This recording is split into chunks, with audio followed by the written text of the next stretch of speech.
Ukrainian President Vladimir Zelensky says Russia launched more than 900 drone attacks against his country in just 3 days. As President Trump grows visibly frustrated with Russia, he's weighing whether to issue new sanctions and what it would mean for ongoing attempts at peace talks. Here's Atra El-Nashar with why President Trump says Putin is playing with fire.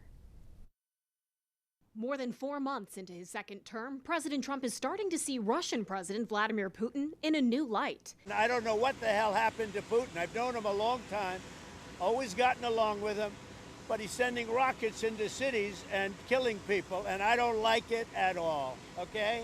It's the most critical President Trump has ever been of his Russian counterpart, with whom he's had a good relationship in the past. I've known him for a long time now.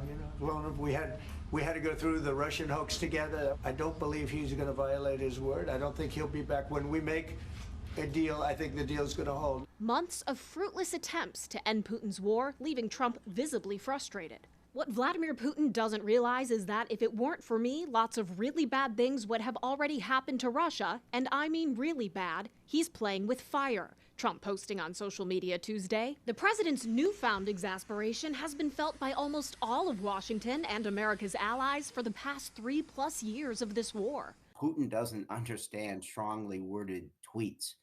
He understands action. But I think in the long run, the president has to do something else to actually deter Putin. President Trump reportedly weighing additional sanctions on Russia.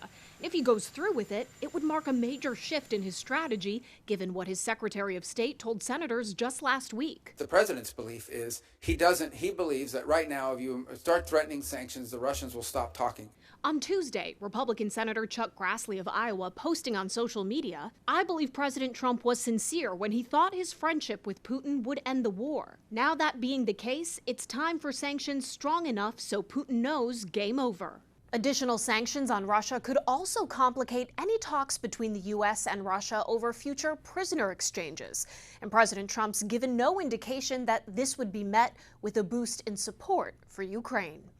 In Washington, I'm Atra El-Nashar.